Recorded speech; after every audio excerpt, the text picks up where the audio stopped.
Labi kong sinagot ang tawag nito. "Uh, Hi," pati ko. Ngayon lang yata ako nagkaroon ng hiya. "Kumain ka na ba?" Yun kaagad ang bumungad sa akin mula sa kanya. "Yup." "How's your day, baby?" "Okay naman." Palagi ba talaga may baby sa bawat dulo ng mga salita niya? Hindi ka talaga nabigong pakiligin ako, Mr. Harold, David. Kung alam mo lang, pinipigilan ko na lang ang sarili ko dito na hindi makagawa ng ingay at baka malaman mong kinikilig ako ngayon dito. "As your husband, can I make a request?" "Mm-hmm. Can you visit me here in my office? I miss everything about your wife." Mas lalo lamang akong kinilig. Halos dumugo na nga ang labi ko sa diin ng pagkakakagat ko. Ngayon na ba?" Nautal tuloy ako. "Yeah, please." "Okay, pupunta ako dyan. Wala ka bang gusto ipadala sa akin? I just want you to bring yourself for me, sweetie. Nothing else. I mean, pagkain or kahit na ano. Don't bother yourself, sweetie. I'm still full. I only want to see you, not the food." "Okay." Kagat labi na sagot ko sa kanya. Ibababa ko na sana ang cellphone nang muli kong marinig na nagsasalita pa siya sa kabilang linya. "Ipapasundo kita kaya huwag ka munang umalis ng bahay." Pahabol pa niya. "Okay." Tuluyan ko nang ibinaba ang aking cellphone. Dahil nakaupo naman ako sa kama ay pabalang na lamang akong humiga at halos mangisay na ako sa kilig. Niyakap at kinagat ko na lang ang malambot na unan. Wala akong pagbalingan ng kilig. Wala si Katie na hinahampas ko kapag kinikilig ako. Kaya ang una na lamang ang pinagdiskitahan ko. Third person's POV. Ang lapad ng mga ngiti ni Harold pagkatapos maibaba ang cellphone. Katatapos nilang tawagan si Bianca. Narinig niya lang ang boss nito ay ganado na ulit siyang humarap sa kanyang laptop para tapusin ang nakatambak niyang trabaho na mga naiwan niya noong ilang araw siyang hindi pumasok. Wala ang kanyang secretary. Ilang buwan itong hindi makakapasok at nagpaalam na ito kahapon sa kanya through message. Nakahanap na rin daw ito ng kapalit kaya yun din ang hinihintay niya. Panibago na naman niyang secretary. Napatingin kaagad siya sa pinto nang marinig ang mahihinang katok mula dito. Inaasahan niyang si Bianca na ito dahil ilang minuto na rin namang nakaalis ang kanyang driver para sunduin ang kanyang asawa. "Mr. David, nandito na po ang inyong bagong secretary." Sigaw ng kanyang assistant sa labas ng pintuan. Medyo nadismaya siya dahil akala niya si Bianca na ang dumating. "Let her in." Sagot naman niya tuluyang bumukas ang pintuan. Hindi siya nag-abalang tingnan ito. "Good afternoon po, sir. Ako po si Manny Rosales, 20 years old from Marikina." Pakilala nito. Bakit tila familiar sa kanyang boses nito? Wala ipinasang resume si Nida sa kanya kaya hindi niya pa nakikita ang mukha nito. Ngunit bakit pamilyar ang boses ng babae? Saka pa lang niya ito binalingan at ganoon na lamang ang panlalaki ng kanyang mga mata nang makitang itsura nito. Halos hindi pa siya makapaniwalang sa loob ng ilang buwan na nakalipas pagkatapos mamatay ng kanyang fiancé ay masisilayan niya ang taong kamukhang kamukha nito. "Sir?" Untag nito. Saka pa lamang siya kumurap-kurap at tumikim pagkatapos. "Manny? Sigurado ka bang yun ang pangalan mo?" "Opo, sir. Bakit po?" Hindi kaagad siya nakasagot ngunit nakatitig siya sa mukha nito. "Nothing." Hindi maalis ang kanyang paningin sa bago niyang secretary na nasa kanyang harapan. "Magsimula ka na sa iyong trabaho. Maaari ka na lumabas." Utos niya rito. "Maiwan ko na po kayo, sir." Paalam nito at saka humakbang na mga paa nito palabas ng kanyang office. Napahilamos na lamang siya sa kanyang mukha.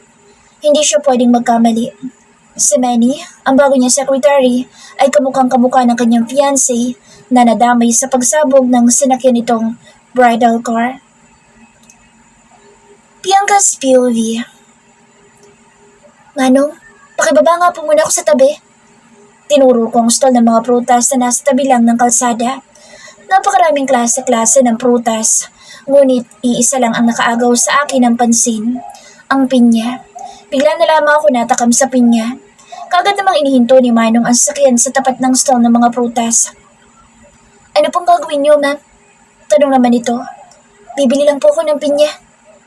Sige po ma'am, itatabi ko lang po doon banda." Turo ni Manong sa stall ng pinya. Pinagbuksan naman ako ni Manong at saka ako lumabas para humanap ng medyo sariwa pa na pinya. Nagtanong-tanong muna ako at saka tuluyang bumili. Ang mahal nga, 500.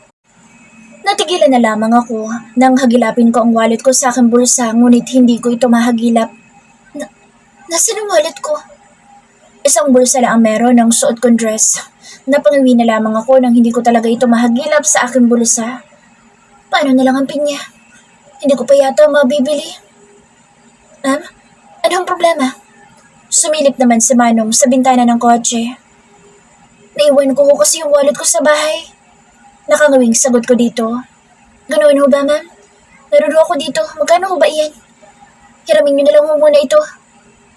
Naku, Manong, salamat po. Hulog ka ng langit, Manong. Kagad kong nilapitan si Manong. 500 po, Manong. Babayaran na lang ho kita mamaya pag uwi. Nakangiting sabi ko sa kanya. Sige ho, ma'am. Para din po kasi yan sa pambili ko ng ulam sa pamilya ko mamaya pag uwi ko. Naku, Manong. Salamat po talaga. Ibabalik ko po ito mamaya. Natatakam lang po talaga ako sa pinya. Ibinigay ni Manong sa akin ang kanyang perang 500. Pinahiram niya lang muna ako. Buti na lang nandyan siya. Bakit ba kasi sa dami ko may iwan yung wallet ko pa? Binalot rin kaagad ni Manang tindera ang pinya na binili ko kaya nakabalik na rin kaagad ako sa loob ng kotse. Wala na ho ba kayo ibang bibilhin, ma'am? Wala na. Wala din naman akong dalang pera. Kung ganoon, alis na ho ba tayo, ma'am? Sige po, Manong. Ilang minuto pa ulit ang itinagal bago kami nakarating sa building kung saan pagmamayari ng asawa ko, kung saan nagwelga sila Chang at ang mga kumari niya. Sinamahan na rin naman ako ni Manong sa office ng asawa ko. Bilin daw kasi ni Harold na samahan ako hanggang sa kanyang office. Asawa siya ni Mr. David? Oo. Balita nga, bagong kasal pa lang sila. Walang announcement sa Mr. David. Nabuntis kasi siya kaya biglaan yung kanilang kasal. Nakita mo naman, malaki na yung tiyan niya. Ilang months na lang, manganganak na. Naku, iiwan din niya ni Mr. David kapag nagsawa o di kaya pagkatapos niyang manganak. Literal. Sari-saring chismis ang narinig ko nang mapadaan kami sa isang department na halos babae lang ang nandoon. Kung makapag-chismis sa mga ito, akala ay hindi naririnig ng taong kanilang pinag-chismisan. Rinig na rinig ko kahit pa nagbubulungan lamang sila. Para bang sinasadyang marinig ko ang kanilang pinag-uusapan. Hayaan niyo na lang ho, ma'am, ang narinig ninyo. Kagad naman na sabi ni Manong sa akin nang makalayo kami sa department na halos lahat nagchichismisan. Salip na gawin ang kanilang trabaho. Magpasalamat sila at hindi ako sumbongera. Kapag nagkataon, baka maisumbong ko pa sila kay Harold. Huwag ho kayo mag-alala, Manong. Pinalabas ko na lang ho sa kabilang tenga ko. Tama ho yan, ma'am. Dapat ganoon lamang ho ang gagawin ninyo kapag makakarinig kayo ng chismis. Napaka-positibo nyo naman ho na tao, Manong. Siguro kayo yung taong masarap kasama at maging kaibigan. Positive lang lagi kahit pa-toxic yung mga nasa paligid. Ay, oo naman po, ma'am. Sanay na ho ako dyan kasi sa amin tinitirhan. Maingay, nagsisigawan at yung iba pa nagbabatuhan. Baliwala na lang sa amin yan. Nakakatuwa naman ho kayo, Manong. Salamat ho, ma'am. Sanay na rin naman ho ako, Manong, sa ganyan. Kasi yung tiyang ko, araw-araw ko sinesar mo na Hindi ko na natapos ang sinasabi ko nang bigla na lamang may sumulpot sa harapan ko at nagkabanggaan kami. What the? Inis na sambit ng babae. Napatingala ako kaya naman nakita ko ang kanyang mukha. Sorry. Kagad nang hingi ko ng pasensya. Bakit ba kasi hindi ka tumitingin sa dinadaanan mo? Bulag ka ba? Inis na sigaw nito sa aking pagmumukha. Hindi ko naman sinasadya pero ako itong sinigawan niya. Siya rin naman itong hindi tumitingin sa dinadaanan niya. Pasensya ka na, miss, ha? Pareho lang naman kasi tayong hindi tumitingin sa dinadaanan natin. Inaamin kong hindi ako nakatingin dahil nakafocus ako sa pagkipag-usap kay Manong. Turo ko kay Manong na ngayon ay nakatingin na lang sa amin. Excuse me? Huwag mo ako idamay sa katangahan mo, no? Sino ka ba? Kukuha ka ba ng insurance? Nagkamali ka yata ng pinuntahan. Not for insurance ang company na to. Irap nito sa akin pagkatapos pasadahan ng tingin ng buo kong katawan. Napansin niya sigurong buntis ako kaya akala niya kukuha ko ng insurance. Sweetie, sabay kaming napatingin nang biglang magsalita ang asawa ko mula sa pinto. Sumilip si Harold doon habang ang lapad ng kanyang mga ngiti. Sa akin lang siya nakatingin. Kumikislap rin ang kanyang mga mata. Finally, you're here. Why didn't you come inside my office, wife? Seryosong tanong ng asawa ko at saka ito naglakad palapit sa akin. Nabigla na lamang ako nang hapitin niya ang bewang ko. Binalingan ko na lamang ang babae at ngayon siya itong tameme. Nagpalipat-lipat ang kanyang paningin sa amin dalawa ng asawa ko. Hindi yata siya makapaniwalang kilala ako na may-ari ng kumpanyang ito. Tameme ka ngayon? Asawa lang naman niya ako. Sa isip-isip ko, sino ba ang babaeng ito at napakasungit? Katulad ko ay naibaling rin ni Harold ang kanyang paningin sa napakasungit na babaeng nakasalubong at nakabangga ko. Mr. Sales? Puno ng pagtataka na sambit ng asawa ko nang makita niya ito. Ano bang ginagawa mo dito? Hindi ba pinabalik na kita sa... Pasensya na ho, sir. May pinuntahan lang po ako at napadaan ako dyan sa office niyo. Kaagad niyang pinutol ang pagsasalita ng asawa ko. Ibig sabihin, dito nagtatrabaho ang babaeng ito. Bakit hindi man lang siya nakasuot ng kanyang uniform? Bumalik ka na sa reception area. Maotoridad na utos ni Harold sa babae. Napansin kong hindi makatingin ng diretso ang asawa ko sa kanya. Yumuko na lamang ang babae at tuluyan ang tumalikod sa amin. Hanggang ngayon hindi pa rin pinapakawala ni Harold mula sa pagkakahapit ang bewang ko. Aalis na rin ako, sir. Nagpaalam na rin si Manong. Hindi ko nga pala alam ang pangalan nito. Ang haba na ng pinag-usapan namin ngunit hindi ko man lang naitanong ang pangalan nito. Let's go inside. Niyaya naman niya akong pumasok sa loob ng kanyang office. Ngayon ko lang din naalala, hindi ko pala nadala ang pinya. Hindi tuloy makakain sa loob ng office ng asawa ko. Pagpasok pa lang namin inaalala ko na naman ang napakasungit na babaeng nakabanggaan ko kanina. Tumikim ako at medyo lumayo sa asawa ko. Nagtaka naman ito. May problema ba? Kunotang noon tanong nito. Nagtaka yata dahil itinulak ko siyang palayo sa akin. Sino yung babae? Taas noong tanong ko sa kanya. Babae? Yung babaeng tinawag mong Miss Rosales? Anong trabaho niya? I mean, anong posisyon niya dito? Napangiti lamang si Harold. Si Manny ba? Manny? Sambit ko. She's my secretary. Nakangiting sagot ni Harold sa akin. Bakit hindi siya naka-uniform? Nakangusong tanong ko sa kanya. She is new. She just started today. Why? Bakit ganyan na lang mga tanong mo about sa kanya? Sasabihin ko ba sa kanyang ang pangit na ugali ng babaeng yun? Kung sasabihin ko, baka isipin niyang sinisiraan ko ang bagong sekretary niya.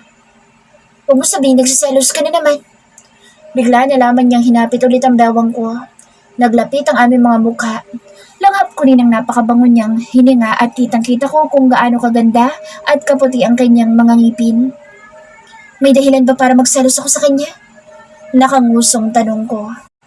Hindi man lang ako kumurap. Nakatitig ako sa kanyang mga mata para makita kung anong magiging reaksyon niya.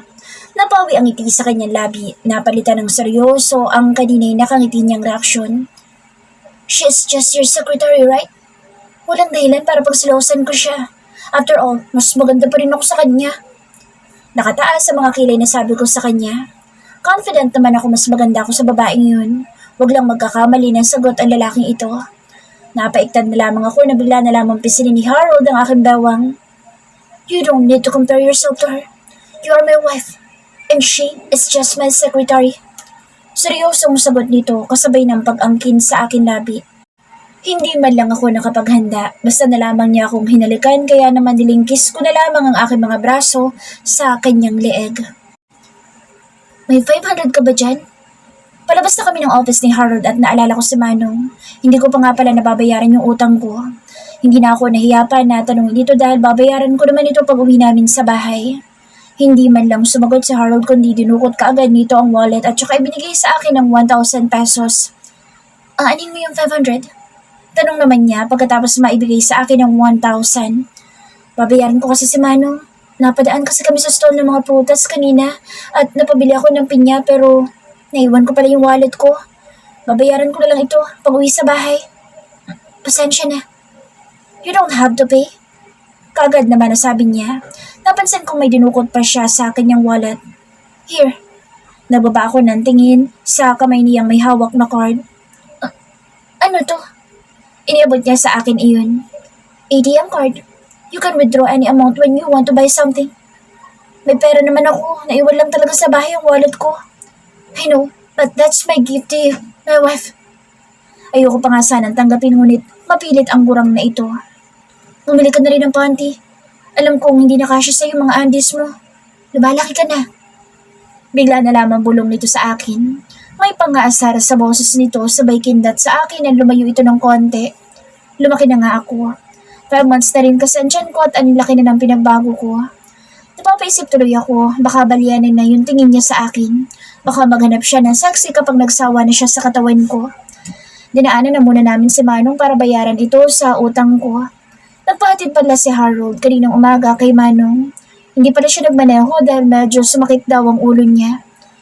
Kinaumagahan hindi pumasok ang asawa ko. May gagawin daw kasi siya ngayon. Hindi ko naman alam ang gagawin niya. Hindi niya sinabi.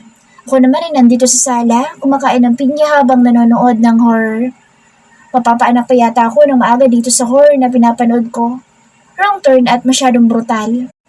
Minsan, pinipikit ko na lamang ang mga mata ko tuwing may patayan na nagaganap.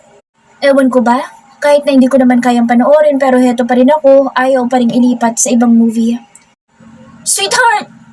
Sigaw ko dahil nasa pinakadulo na ako ng movie at halos lahat brutal na. Hindi ko na yata kayang tapusin pa. First time kong tinawag si Harold sa ganoon. Hindi ko na kaya at kumaripas na lamang ako ng takbo patungo sa kwarto. Nadatnan ko si Harold na hawak ang panty ko. Nakataas ito sa ere at tila ba tinititigan niya ito. Panty ko! Kaagad ko itong inagaw sa kanya. Anong ginagawa mo sa panty ko? Bakit tinititigan mo? Puno ng pagtataka na tanong ko sa kanya. Pansin kong hawak niya ang laundry basket. Pakalat-kalat ang panty mo. Sagot na lamang niya at saka ako tinalikuran. Ako naman na hindi kumbinsido sa sagot niya ay kaagad ko itong sinundan. Saan siya pupunta? Nagtungo siya sa laundry area kaya sinundan ko pa rin ito. Napanganga na lamang ako na makitang may nakasalang na automatic machine. Nakakahiya. Ako dapat ang gumagawa noon pero sa Harold, siya pa itong naglalaba. Masyado talaga siyang hands-on pagdating sa bahay. Kung tutuusin pwede naman niya iyong ipalaundry na lang pero heto siya kusang ginagawa ang mga bagay na hindi naman dapat siya ang gumagawa. Do you need anything, wife? Binalingan niya ako. Nagubad pa talaga ito ng damit sa harapan ko. Wala naman. Hindi mo naman gawain yan eh. Gawain ko yan. Umiwas ako ng tingin. Nadidistract ako sa abs niyang tila ba kinakawayan ako. Ayoko lang na mapagod ka. Kaagad naman na sagot niya. Humakbang itong palapit sa akin. Just go back to the living room and watch a movie. I'll take care of it. Hinapit niya kaagad ang bewang ko at ginawaran ng halik sa akin labi. Hinapos naman niya ang tiyan ko. Nagulat pa siya pagkatapos maramdaman ang pagsipa ni baby. Ramdam ko rin iyon. Nalaki ang kanyang mga mata habang nakaawang ang kanyang mga labi. Kumalaw si baby. He kicked me. Natatawang sabi niya. Halos hindi makapaniwala. Hindi rin maipinta ang tuwa sa kanyang mukha. Ngayon niya lang yata naramdaman iyon na gumalaw. Ngayon lang din kasi gumalaw si baby. Hinahaplos man niya ito pero hindi naman gumagalaw. Ngayon lang siguro dahil nabusog ako sa pinya na kinain ko. Nabalatan ko kasi ang dalawa at may isa pa na natira. Feeling ko tuloy hindi na ako makahinga sa kabusugan ko. Nabusog kasi ako. Natatawang sabi ko. Mas lalo lamang siyang inilapit ako sa kanya. Ginawaran niya ng halik ang aking noo, tungkay ng ilong at ang aking labi. I love you, Bianca. Bulong nito sa akin. Ang sarap pakinggan. Kagatlabi ako napatingala sa kanya. Don't you love me? Puno ng katanungan ang kanyang mga mata.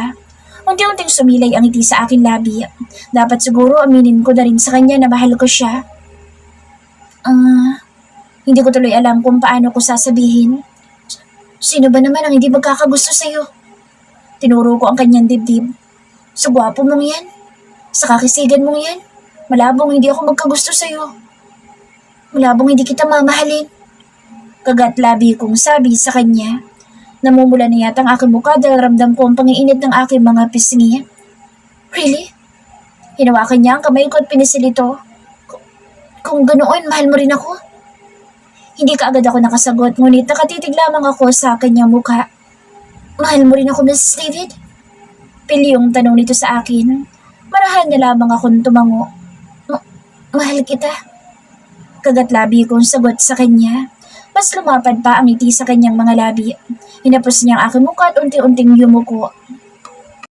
Naramdaman ko na lang na lumapat na ang kanyang labi sa aking labi. Napapikit na lamang ako at ninamnam ang sarap ng bawat hagod ng labi niya. Pineapple flavor? Natatawang sambit nito pagkatapos niyang pakawalan ng labi ko. Hinampas ko rin agad ito sa dibdib. Kumain ako ng pineapple, di ba? Sagot ko. Nadagdagan pa yata ang pamumula ng pisngi ko. I don't care what your lips taste like. As long as I kiss you when I want to.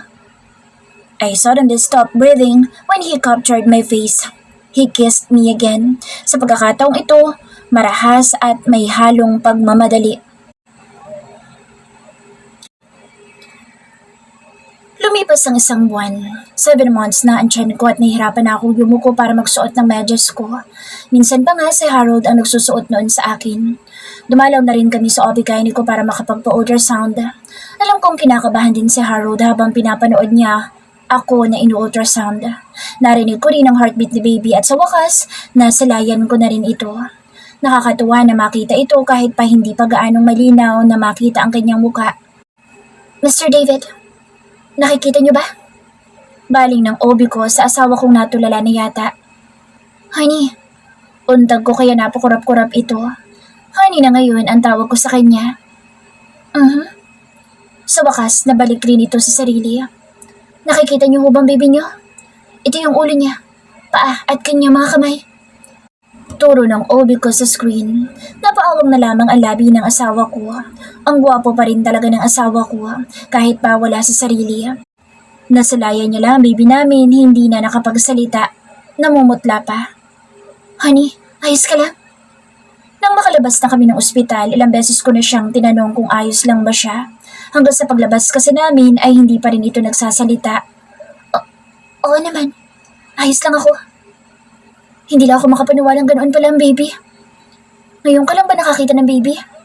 Sa bagay, ibang itsura niya kapag lumabas na. I will name her Aliyah. Bakit? Hindi mo kukunin sa pangalan nating dalawa? May question ka ba? Ako naman ngayon ang tinanong niya. Napailing na lamang ako. Ayos na sa akin yung Aliyah. Aliyah David. Pagkatapos namin sa ospital ay dumiretso na rin kami sa mall para bumili ng mga gamit ni baby. Lahat na yata ng gamit ni baby ay binili na ni Harold. Pinadeliver na lang niya mga ito sa bahay. Sobra-sobra ang mga pinamili niya. Para bang 2 bata yung lalabas sa tiyan ko sa dami ng mga damit nito. Ang dami ng pinamili mo. It's our first baby, so she should have plenty of clothes. Sa bagay, bariya lang naman kasi sa'yo. Pagkatapos naming mamili ay umuwi na rin kami. Pagdating sa bahay ay sumunod rin naman ang mga gamit ni baby. Mas nauna lang kami ng ilang minuto. Pakapasok na lang po, Manong. Utos ko sa lalaking may bitbit na mga gamit. Ito na lang po ba ito sa couch, ma'am? Oo, Manong. Ako lang ang nandito sa sala dahil si Harold ay umakyat sa taas para maligo. Nanlalagkit daw kasi ito. Iba talagang mayayaman. Konting labas lang, nanlalagkit ka agad. Maraming salamat po ulit, Manong. Pasalamat ko pagkatapos nitong maipasok lahat ng mga gamit ni baby. Walang anuman po, ma'am. Binigyan ko na rin ito ng tip kaya naman tuwan-tuwa ito. Excited na akong halungkatin lahat ng gamit ni baby para ayusin ito sa magiging kwarto niya.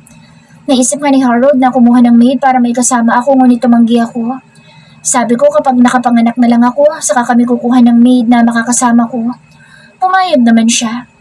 Habang hinahalungkat ko ang mga gamit ni baby, bigla ko narinig ang pag-ring ng telepono. Sino kayong tumatawag? Kaagad ko naman pinuntahan ito para sagutin. Hello? Hello, ma'am. Meron po kasi naghahanap na babae kay Mr. David.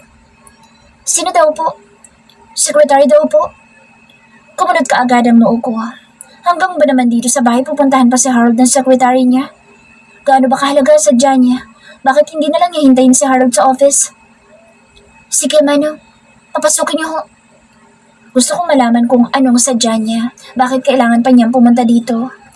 Naglakad ako patungo sa pintuan nang marinig ang doorbell. Alam ko ang secretary na ito ng asawa ko. Binuksan ko ito at tumambad sa akin, sa manong guard at ang secretary ni Harold. Hinatid ko lang po siya, ma'am. Alas na po ako. Paalam ng aming guard. Hindi ko nilakhan ang awang ng pintuan. Itatanong ko muna sa kanya kung anong kailangan niya. Anong kailangan mo? Nandyan ba si Mr. David? Nakataas sa mga kilay na tanong nito sa akin. Nandito siya. Punasan ko rin ito ng mga kilay. Ano kailangan mo sa kanya? Hindi ikaw si Mr. David, bakit ko sasabihin sa'yo? Sa kanya ko lang sasabihin kung ano kailangan ko. Uminit ka agad ang dugo ko sa sinabi niya. Ang kapal ng mukha niyang sagot-sagutin ako.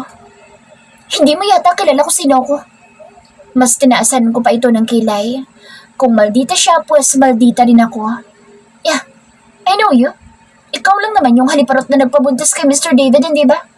Kaya ka nga nandito at kaya ka nga niya pinakasalan. Mas lalong kumulo ang dugo ko sa sinabi niya. Bawiin mo yung sinabi mo. Hindi mo ako kilala. Hindi ako haliparot tulad ng iniisip mo. Oh, I'm sorry. Hindi ko babawiin ang sinabi ko. Mas lalong nanginig ang kalamnan ko. Itinutulak ako ng isip ko sa bunutan nito, ngunit bago ko pa man magawa ito ay narinig ko ng footsteps na papalapit sa amin. Mr. Rosales, what are you doing here? Napalingon ako sa asawa ko. He is half naked. Hinatid ko lang po itong sales record ng hotel sa Cebu, sir. Yang araw na po kasi ito sa office at baka po kasi nakakalimutan nyo. Pumakbang ito at kahit pa hindi ko nilakhan ng awang ng pinto ay ipinilit niya pa rin na pagsiksikan ng sarili sa pintuan. Binigay niya kay Harold ang envelope na hawak niya. You shouldn't have bothered coming here, Mr. Rosales. Your only job is to answer the calls and make a schedule for the appointment. Ayos lang po, sir. Malapit lang din naman po ang bahay namin kaya dinaanan ko na po dito. Alis na po ako, sir. Ito lang naman po may pinunta ko dito. Sinubukan na nitong tumalikod ngunit bigla naman itong tinawag ng asawa ko. Mr. Rosales. Natigilan ito at napalingon sa asawa ko. Nagtaasan naman ang mga kilay ko. Are you sure that your name is Manny? Mas lalo lamang nagsalubong ang mga kilay ko sa itinanong ng asawa ko. Ano bang meron sa secretary niya? Bakit kailangan pa niya itanong kung Manny ba talaga ang pangalan nito? Opo, sir. Bakit niyo po na itanong? Ang bait sumagot ng babaeng ito pero kapag sa akin lumalabas ang totoo niyang ugali. Wala. Sige na, umuwi ka na. Sige po, sir. Bumaling naman ito sa akin. Alis na po ako, ma'am. Paalam din ito sa akin. Ang plastic ng babaeng ito, bigla na lamang bumait porkat nandito sa harapan namin si Harold. Mag-iingat ka, Mr. Rosales. Pahabol pa ni Harold na nagpataas muli ng mga kilay ko. Thank you, sir. Tuluyan ang lumabas si Manny. Ako naman ay inirapan si Harold dahil sa sobrang pagkainis ko. Bakit kailangan pa niya maging sweet sa babaeng yun? Bakit kailangan mo pa itanong kung Manny ba talaga ang pangalan niya? May dapat ba akong malaman? May naaalala lang ako sa kanya. Naalala? Sino naman? May ex-fiancé. Napanganga na lamang ako. Mas mabuti na lang sigurong hindi ko na lang itinanong pa iyon sa kanya. Nagsisipatuloy ako ngayong alam ko na kung sino ang nakikita niya sa katauhan ng babaeng iyon. Honey, gusto ko ng chiko. Ngayon mo na ba kaagad gustong kumain? Kausap ko sa cellphone ko ang asawa ko. Katatapos niya lang akong suyuin kagabi at heto ako naglalambing sa kanya ngayon. Nasa office na siya at ako nandito lang sa bahay. Naghihintay sa araw ng panganganak ko. Gusto ko kaagad ngayon Nakanguso ko pa na pagmamaktol sa kanya kahit pa hindi niya nakikita ang aking mukha.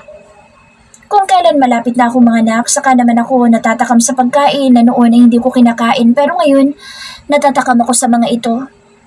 Okay, baby. Uutusan ko si Manong Dario na dalhan ka dyan ng chiko. Alam ko naman na pagbibigyan ako ng asawa ko. Ewan ko ba kung bakit nasasanay na ako sa pag-spoil niya sa akin. Lahat na lang kasi ng gusto ko ibinibigay niya. Thank you. I love you. Tila pabulong na wika niya sa kabilang linya. Ang lapad ng ngiti sa akin labi. Hindi man lang ako nakasagot kaagad dahil kinikilig na naman ako. Isang I love you niya lang kasi para na ako maiihi sa kilig. Hindi pa rin ako nasanay. Palagi naman niyang sinasabi sa akin iyon. I love you too. Mahina ngunit alam kong narinig niya. Say it loud, baby. Hindi ko na pwedeng ulitin, baka magsawa ka. Kahit kailan, hindi ako magsasawa, Bianca. I love you too, Mr. David ko. Medyo nilakasan ko na ang boses ko. Wala din namang makakarinig dahil mag-isa lang naman ako dito. Tumawa siya sa kabilang linya. You're so cute, baby. Matagal ko nang alam yan, Mr. David. I know. Tumatawa pa rin ito sa kabilang linya. Sorry if I disturb you, sir. These are the documents you need, sir. Kumunot kaagad ang noo ko nang marinig ang boses ng sekretary ng asawa ko. Paano kung sabihin ko kay Harold na ayoko sa sekretary niya? Tatanggalin niya kaya ito? Hindi ko maiwasan na magselos dahil kasabi niya lang na naaalala niya ang kanyang ex-fiancé sa kanyang secretary.